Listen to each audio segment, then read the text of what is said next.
got a whole stack of discs from April to June of 2025. It's morphin' time!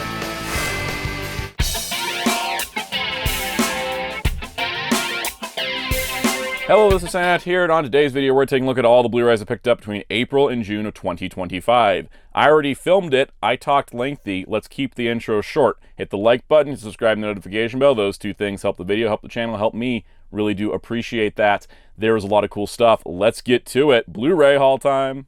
As always, let's start with Blu-rays that have their own videos. Ultraman Z The Complete Series did a full review on that. Ultraman Trigger The Complete Series also did a full review on that one. Did a full breakdown on Ultraman The Adventure Begins as well as the issues with that release. Did the Discotek media titles I picked up for May 2025. Did a review for In Circle's Sonic Prime Complete Series Steelbook. And I already did part of the haul because we did the Criterion Collection sale haul. There was a bunch of stuff in there. None of that's coming over to this haul because this is going to be lengthy enough as is. Alright, let's start with TV shows. Why not? Let's just go for it. So first of all, we got another Hanna-Barbera classic series, which is Magilla Gorilla Show. This is the complete series in one set. Comes with some bonus features I believe were ported from the DVD set, but they've completely remastered from 4K scans of the original negatives, which is impressive. It's kind of amazing how much love is getting into these older shows, but it's great to see. So yeah, Magilla Gorilla joining the Hanna-Barbera lineup. Same for Wacky Races, which I hope this release gets over to Japan, because Japan loves Wacky Races more than pretty much anything. There's a lot of shows from Japan that take inspiration from Wacky Races. So Wacky Races, also complete series. There are also bonus features. I do think these are, again, ported from the DVDs, especially trivia tracks. We don't really make those anymore. But once again, it is restored HD, looking beautiful. Really, really great. So we got two more of the Hanna-Barbera shows for the collection. All right, next up, the Masters of the Universe Revelation and Revolution Steelbook. So Mill Creek Entertainment got the rights to two Netflix shows for Masters of the Universe. They had already released on DVD the CG animated series that was more kid-aimed. This was the more teen adult-aimed He-Man show. There was two basically at the same time. So we have Master of the Universe Revelation, which was met with mixed reviews. I really liked it, personally, but I'm also kind of into sort of the darker mythology storytelling of He-Man more so than the Filmation vibes. And then we had Revolution, which was much better received, but ultimately only had one season. So this is all 15 episodes of these shows, so the 10 episodes of Revelation plus the 5 episodes of Revolution on 3 discs. It looks pretty good. It sounds great. You know, it's a modern, like, produced show, so it's not gonna, you know, there isn't really any issues with it. And they spread the episodes across the discs pretty nicely, 5 on each. No bonus features, but they did include a booklet, which I thought was nice, which is mostly artwork from the packaging for the Masterverse action figures, but it kind of has, like, you know, an introduction to the series, and then it tells you about who wrote and directed each episode. I think it was really, really cool. So you can kind of see what's on each disc, that sort of thing. Nothing to complain about. I think this is a really solid release. So if you like these series, there's also some cool artwork there from the art books. But if you like this series, I'd say totally pick it up because this is a good, solid release of it, and it frees it from Netflix's grasp. And yeah, it's a really nice steelbook too. I like steelbooks with slipcovers. Mill Creek, you know, sometimes they do really wacky things, and sometimes they just put out a solid release like this. No major complaints from me. All right, this is kind of fun. Met John Wesley Shipp at a convention, and he was selling the Blu-ray for The Flash, so, well, picked up the Blu-ray for The Flash. This was the original 1990s series. I hadn't picked up the Blu-ray edition yet. I had only picked up the DVD set. It was one of those things like, oh, I should upgrade to Blu-ray at some point. Transfer's great, looks terrific, really nice upgrade to the overall visuals. It looks the best it could, I think, especially because of the era and how it was produced and everything. So, really, really nice release. So if you're looking to get your Flash on Blu-ray, definitely, you know, take a look out for the release, or find John Wesley Shipp at a convention and he'll sign it for you. Really cool stuff. All right, Adam12 Season 1. This is one of my mom's shows that she wanted to watch again, which was Adam12, and one of the main reasons, because we were going to a convention, Kent McCord was there, and he was one of the leads in this series, and as you can see, it is now signed. This is kind of a funny little story for those that like licensing deals. Adam12 doesn't have a complete DVD set out there, no Blu-ray either, but in terms of DVD, there's no complete DVD set because Universal released Season 1 themselves, and then Shout Factory released the remaining seasons. And it's not like Shout Factory reissued season 1 under their label. It's still only available through Universal, but it's still available. So there's no complete set because 6 of the 7 seasons are at Shout Factory and 1 season is at Universal. So kind of a weird thing. It would have been nice if there was just one giant brick set for this series, but yeah, I got to get my mom the rest of the seasons now because we got season 1 mostly, so we, that way I got to watch a couple episodes before meeting them, and then also that way she could get this one signed. So really, really awesome. But yeah, speaking of giant complete sets, there was a couple this time. Guys, it's my favorite segment, Giant Brick. So here we have complete series Cheyenne from Warner Archive. Now this is a classic Western series, 7 seasons, and it is 107 episodes remastered from 4K scans, original camera negatives. Love to see that. Love to see older shows get an upgrade, especially things that were shot on film. Why not? Why not go for the upgrade? And the visual audio transfer, fantastic. I saw a couple episodes of this. My mom's almost finished watching this set because she's been enjoying it so much. So yeah, you basically, each season's on about 4 discs, and then, each season has its own individual case, so no epic packs here. There is a interview with Clint Walker, the star of the series, as one of the bonus features there, which is really, really nice. You can see season 2. So it's really cool to kind of have, and this is there's actually a few more discs. This one's 5 discs. But they are numbered, which I like. Even though it's like season 2, it says disc 8, disc 9, so that way you can keep track of like how many overall discs there are. But yeah, I'm used to a lot of these brick sets lately. They're just like, let's just cram all the discs into 2 epic packs and call it a day. But I like that we have individual cases. Not necessarily like they're going to sell the individual seasons, because at this point in the hobby, this is becoming a niche thing. Like, companies are not going to do individual seasons if they could just do a complete set. And so, we're getting a lot more complete sets lately, but I much prefer a complete set like this. Nice slip box, nice collected individual cases. Like, this is the kind of thing I want to see with like every older TV show, newer TV show, whatever a TV show, if it's longer than it fits in a normal Blu-ray case, I'd much prefer something like this to something like an epic pack where you just got discs stacked on top of discs and everything. So you got to wonder that if one of the biggest Blu-ray sets ever were to come out, would they do the epic packs just for space concern reasons? Well, for Universal, that answer was no.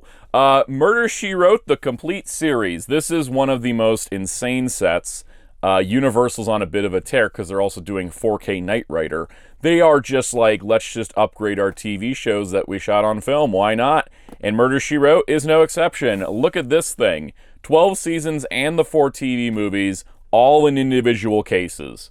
It's beautiful. It's gigantic. It's huge. Amazon had trouble shipping it because it was like packed in 2 different boxes just to get it through the mail. This thing is insane.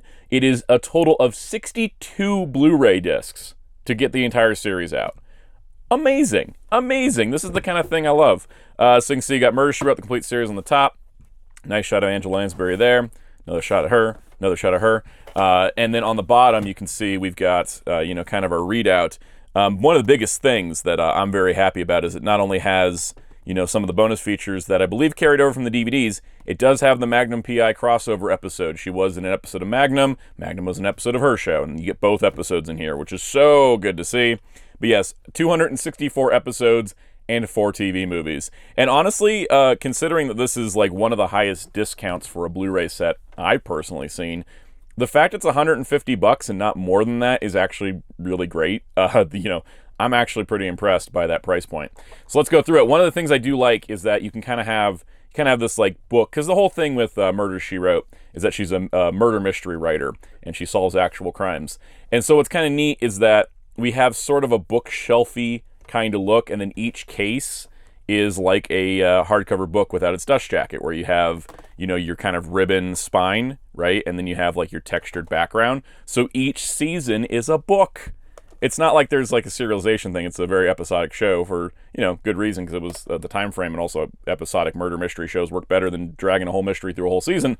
But I love that they have this visual style of like, it's a bookshelf and each season's a book. It's so cool. It's so cool. This show has got like crazy amount of guest stars. It is really fantastic. This is something I was very excited for, but you can see we got 5 discs for season 1. I actually like these cases. Instead of just having like loose spindles flapping about, they actually lock in. So that way, like, you open the case and it's just, things hold, things are in place, which I think is super cool. 4 to 5 episodes a disc, which makes perfect sense. It looks fantastic. I haven't watched the entire thing yet. I've only had this a few weeks. Planning to watch the entire thing. I've actually never watched Murder, She Wrote start to finish. I've just seen chunks of episodes over the years and reruns and stuff. But the point being is that I checked out a couple of the episodes just to see how the visual was. Visual looks great. Amazing transfer. Great audio transfer. Just a terrific set. And to get it all at once, not having to piecemeal out each season, is just awesome. So yeah, it is, pretty much every case follows this. I like how each of them have a different color to them. You can see we've got on the back, it does tell you where the bonus features are. So you do have like the great 80s TV flashback. Don't know why I couldn't say that. And then Novel Connection, which is the Magnum PI episode, is in this set, which is great. Yeah, it's so impressive. Like we live in an era with Blu-rays and physical media where we do get a lot of like minimal low effort releases. We get a lot of like, oh, here's an older show that we're just going to re-release on DVD over and over and over and over again. So for a show like this to get a upgrade, not only just an upgrade to Blu-ray, but also like a full upgrade in, like this packaging quality, to get like the whole series and to get it all at once is just great. And it's something I want to see more of, and Universal seems to be doing that, because like I said, they got 4K Knight Rider coming out.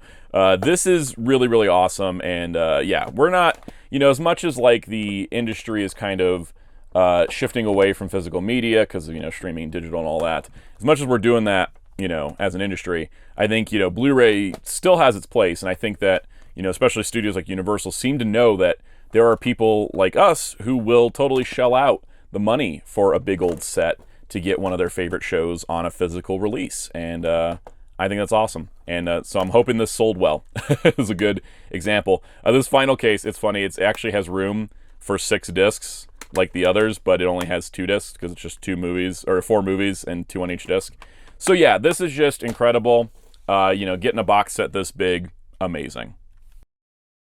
All right, let's talk movies, because boy, a lot of movies. So first things first, we have Star Trek Section 31 on 4K Steelbook. I did not care for this movie, ultimately. I was actually really excited for it. Ultimately did not care for it. I thought that there was a lot. It's funny they put this tagline, to protect the light, they fight in shadow. That was never a theme in the movie. They had all the elements in place. Something just went wrong, which happens. It happens a lot. It's really, really hard to make movies, guys. I don't think, unless you worked in movies or watched a lot of bonus features, I don't think people really grasp how hard it is to make a movie, let alone a good one. They made an attempt, it's not like they put in a low effort. It just didn't quite work out, which is unfortunate because I love Michelle Yeoh and I love Star Trek. But that being said, it doesn't stop it from going into the Star Trek collection, and if I'm going to go for it, might as well go all the way. There are some fun bonus features, including a gag reel and a thing on stunts, which was really fun. I do wish this was better, but at least this is a solid release for the movie.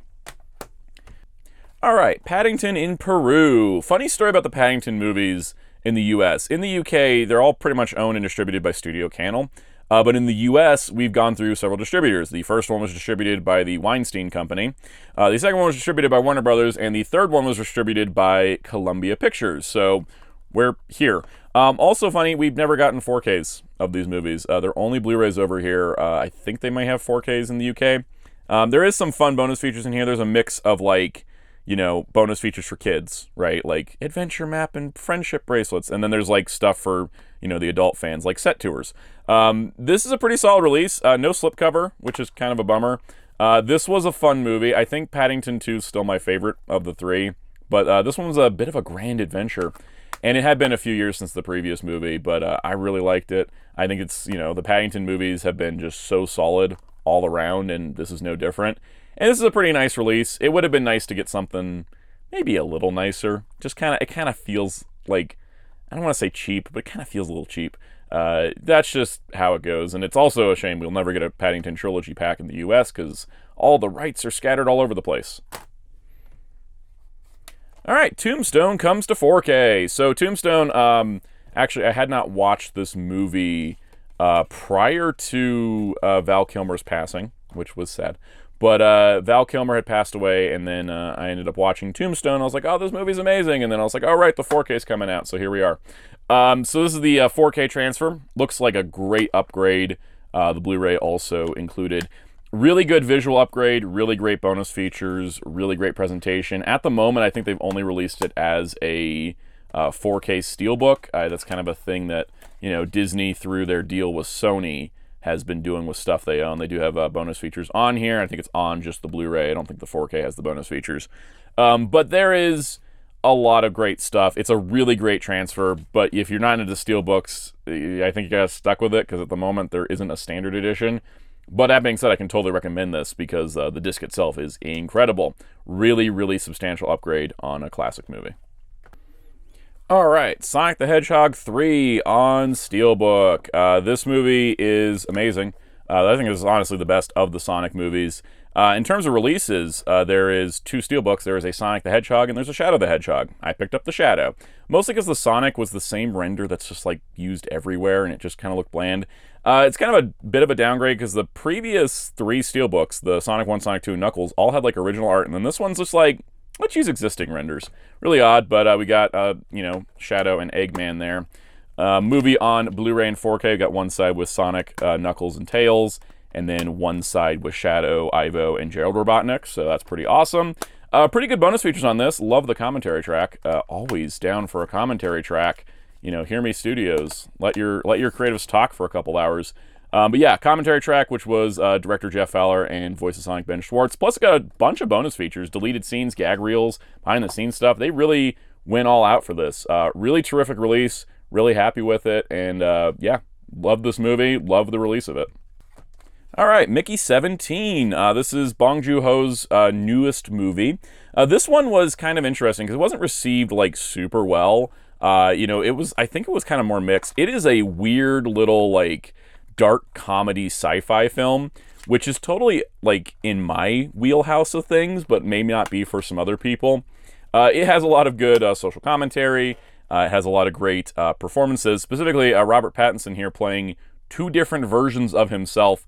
The whole premise of this movie is so bizarre, but it works for me, which is that basically Robert Pattinson's character Mickey volunteers for this program where he gets to be an expendable person on this space colony journey. And so basically it's like every time he dies, they just print a new body for him and then copy him over.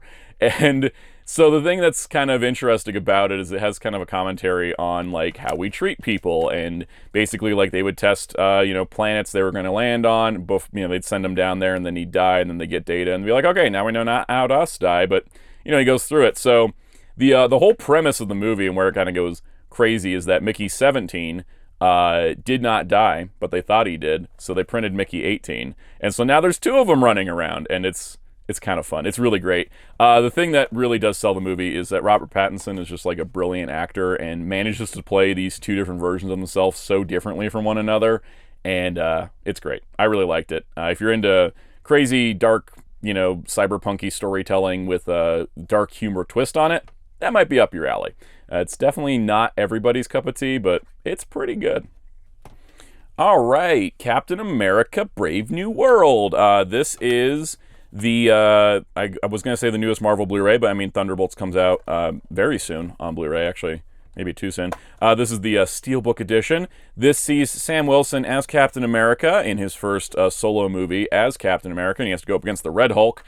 This movie went through a huge production cycle, and so a lot of stuff changed and got cut and reorganized and restitched and duct taped back together, and that's basically the Marvel universe for the last few years, outside of a few projects.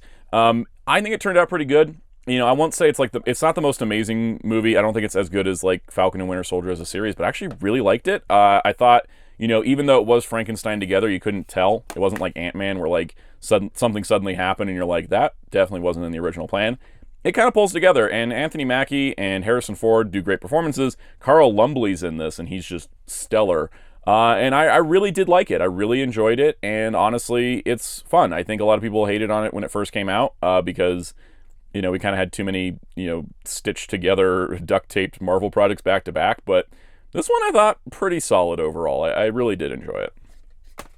All right, time to talk about one of my favorite movies, period. Better Man. This is a very interesting film to talk about. So first things first, this is a movie that was released in 2024. I'm counting as a 2025 movie because its U.S. release didn't happen until 2025. But this movie is very special for a lot of reasons, and I've been thinking about what I was going to talk about when we got here. So first things first, this is a brand new movie that was released under the Paramount Presents banner, which is Paramount's kind of like, let's give it an upscale release. You see a big shiny cover. It's got this cool thing where you get the poster art underneath. But I kind of want to explain what the movie is, because you're like, what is with the singing chimpanzee? So this movie is a biopic. It is a biopic of English singer-songwriter Robbie Williams, where he's portrayed as a CGI chimpanzee. And that was kind of the hook that got me, because first of all, I'm a big Planet of the Apes fan. You know this if you watch the channel enough. And second of all, that is an insane premise, and so I was already kind of sold on seeing it. The thing that did really sell me on it was they released the Rock DJ musical number from Regent Street, which is the most insane single take I have seen as a musical number, and also finding out later it was filmed in 2 different locations is bonkers. But the thing that actually got me to watch the movie was that. I was like, okay, this is an interesting premise. I'll have to watch it sometime. Saw that scene. I need to watch it immediately. So I watched it when it hit Paramount Plus, and this movie, emotionally changed me. This is an incredible movie, and I don't say that with any kind of bias, because prior to seeing the trailer with the singing monkey, I didn't know who the hell Robbie Williams was. I'm a much more acquainted now, but this movie, so I didn't go in with any bias of like, oh, I already love this singer, I'm going to love his movie. I didn't know anything about him. I know a lot more about him now. The thing that makes this movie work is writer-director Michael Gracey. He did The Greatest Showman, which was a really great musical. People loved it, and I thought it was great. And he took his talent from that and then just evolved it with this movie.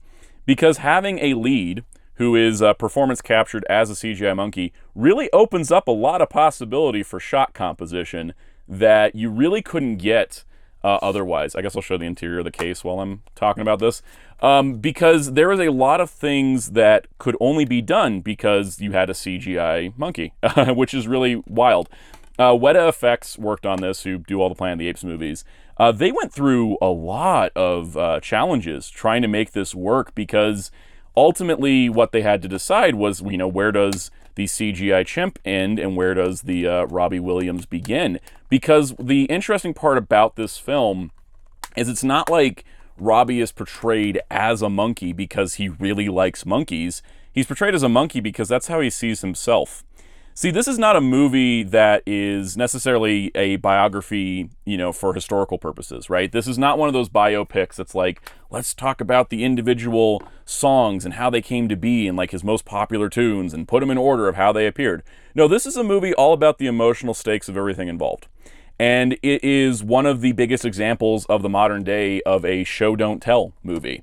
There is they highlighted some of the best sequences here on the back. There's this wonderful musical sequence on this boat. It's a dance sequence, and it is a love story. And as the song is happening, as the duet is happening, as the dance sequence is happening, it is flashing through images of their life together and the ups and downs of that, to tell you the story, not just through telling you the story, but showing you the story, making you feel it. And the song choices really elevate all of that. It is really great. And this movie in particular, I think what really does kind of help it is that Robbie Williams narrates it himself. The whole thing was spurned from Michael Gracey talking to Robbie Williams and getting his story on tape, and then using that as the basis to build out the movie from it. So in terms of historical accuracy, they do make a lot of changes. They shift some timelines around to make it fit the narrative and the structure of the movie. But a lot of this movie is incredibly raw and honest, and that makes it a little bit hard to watch at times too. They don't shy away from the bad things that Robbie Williams did in his life. They don't try to idolize him as a person at all.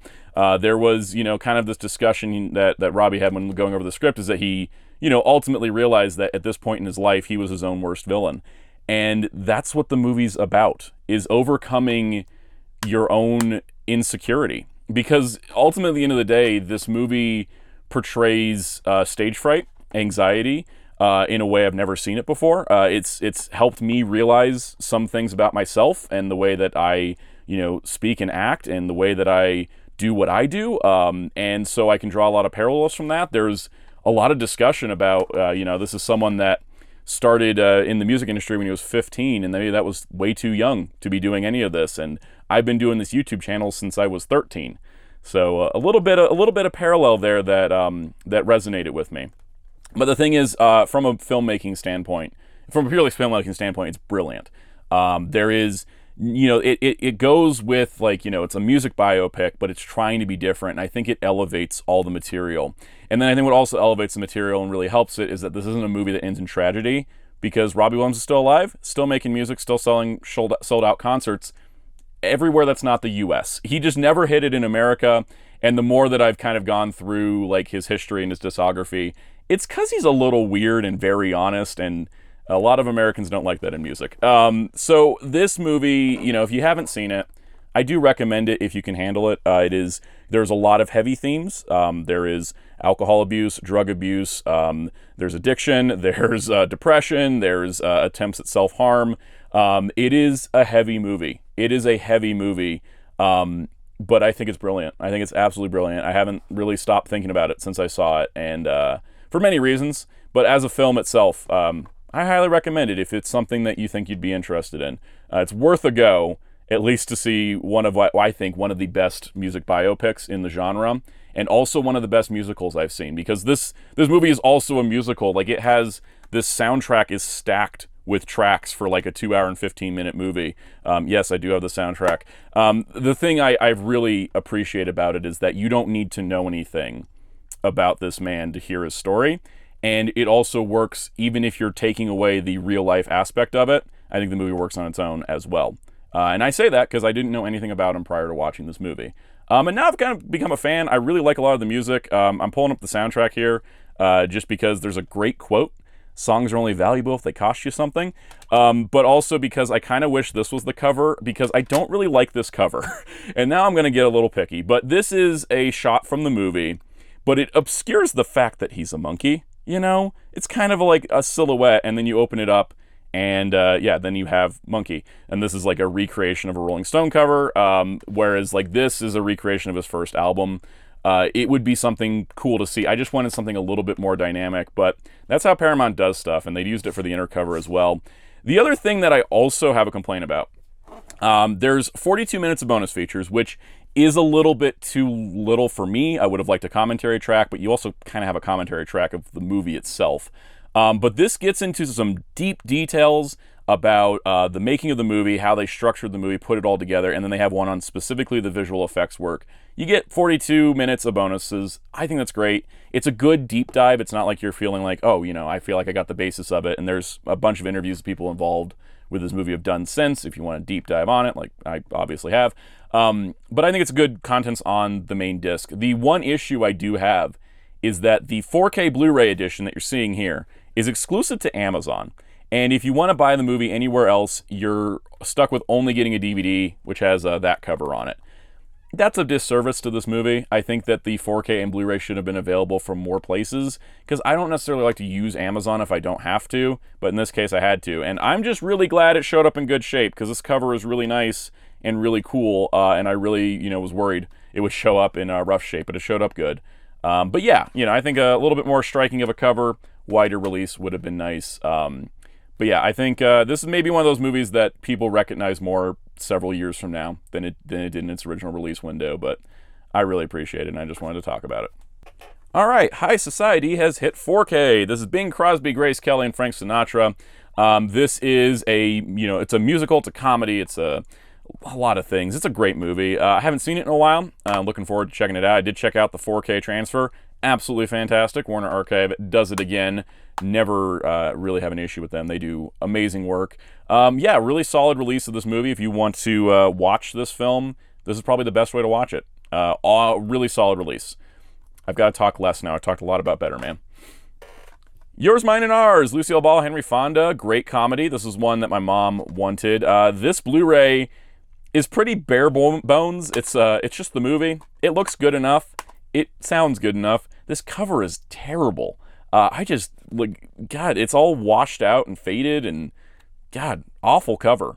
Maybe I was too harsh about, like, I just, it's not like this is a bad cover. That's pretty nice, but, I wish we would have liked something better, but, like, this is just nothing. I don't know what this is. And then speaking of not knowing what this is, the Batwoman. This was, while we were at the Criterion sale, my dad spotted this, and he's like, Batwoman, is that, like, the DC character Batwoman? Legally, no.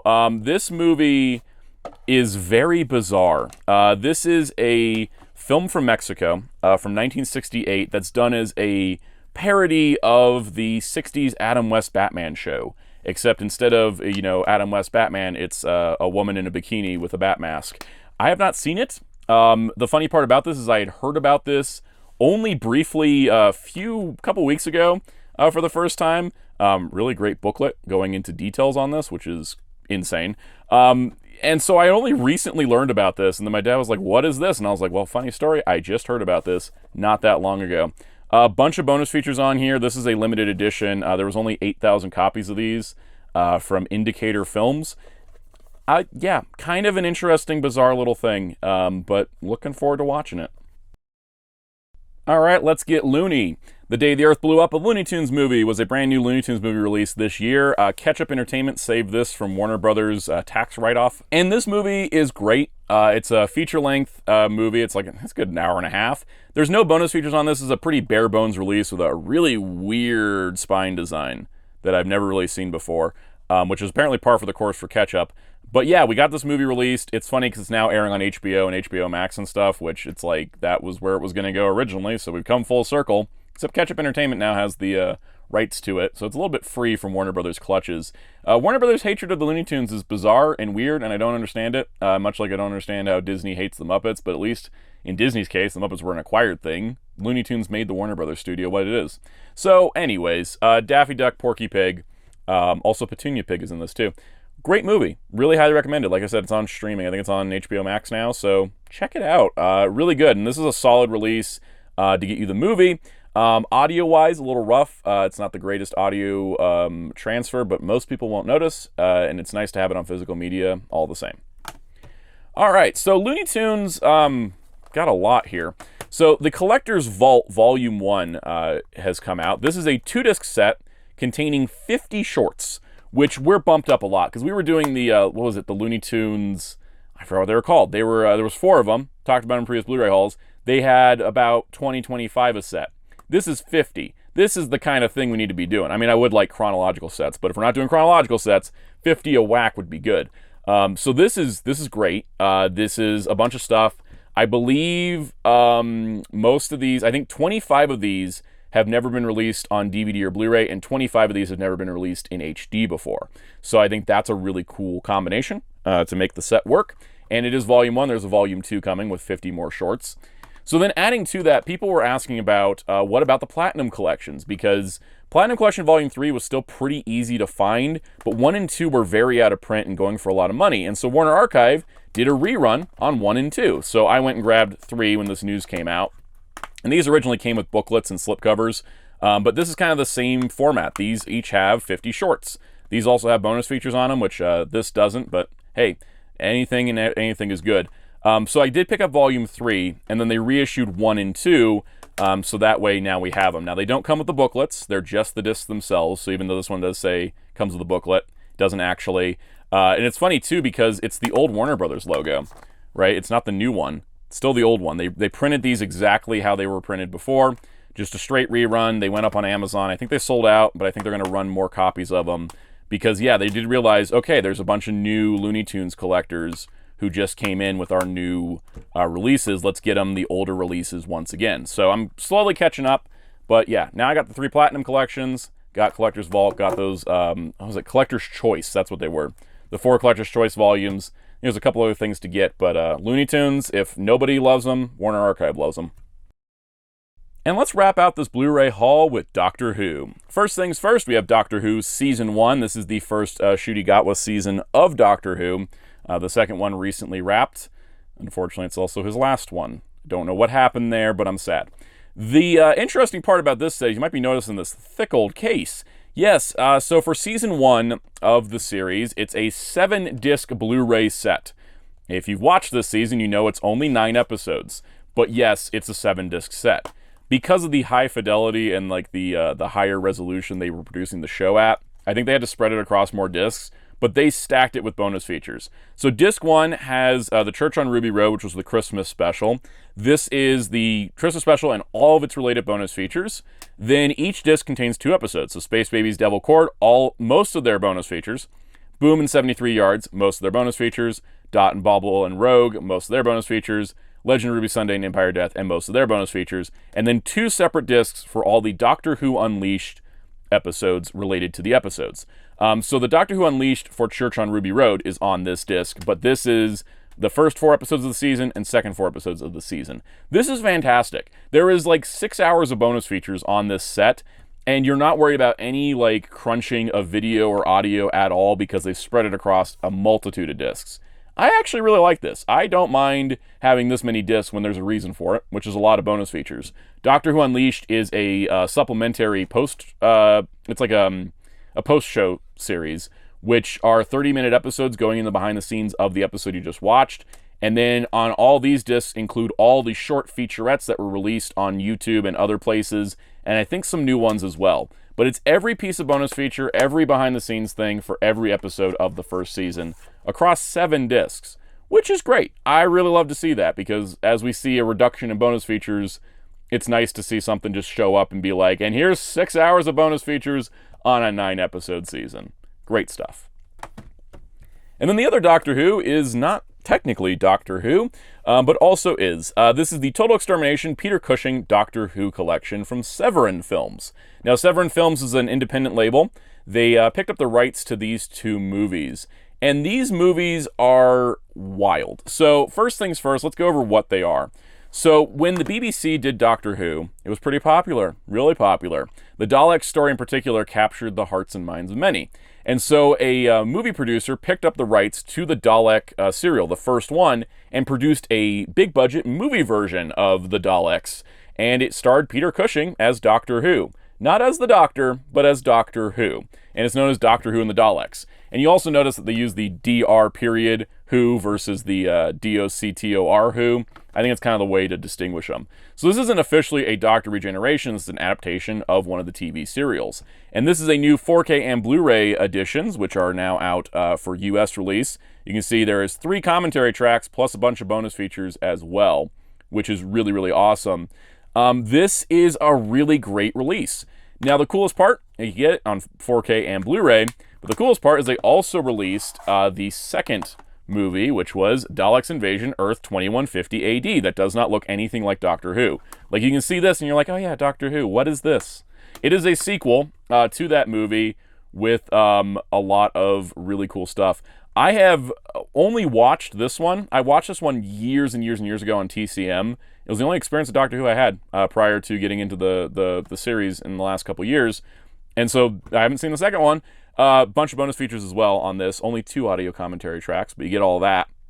And so Severin Films has got both these movies out for North America on 4K and Blu-ray, which is awesome. So if you buy them from other retailers, you can get them separately, nice and easy. If you get them from Severin directly, you can order a bundle set that comes with a slipcover. And I think they also sell a version that comes with a slipcover if you have the Doctor Who and the Daleks. I think that one came out first. They also sent a cool little sticker of their logo. But yeah, I'm looking forward to watching these again, especially now that I have like context behind what Doctor Who is and the Daleks and everything, and having seen the original Daleks serial. So I'm looking forward to checking this out. But I definitely, I ordered it from them directly because I did want the nice fancy slipcover because it kind of holds it together nicely and it just looks really good. And it's really funny, these 2 are the same like thickness. Yeah, Doctor Who. We may be going into a weird little lull, but we still got physical media releases to talk about. This is a pretty fun haul. Lots of great stuff this quarter. Funny story, I forgot about this. I think it was Better Man, Captain America, Mickey 17, and then Masters of the Universe, and I think one of the Looney Tunes things all came out the same day. It was like the craziest, look at all this stuff that came out, and it's like, what? I'm on vacation. What is this doing? But I had a great time. Great stuff. If you enjoy these, of course, hit the like button and subscribe and the notification bell if you haven't already. Leave me comments down below. Tell me what you got. Tell me what your favorite thing was that you picked up. And tell me what your favorite thing was that I picked up. And let me know if you have any questions.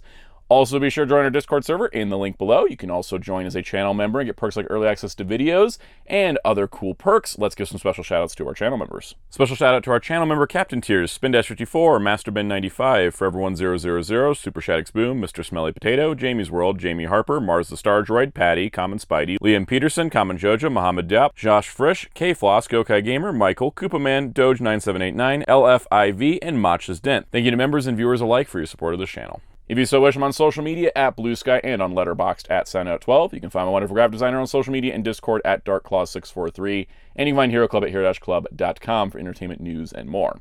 Until next time, this is Soundout saying goodbye.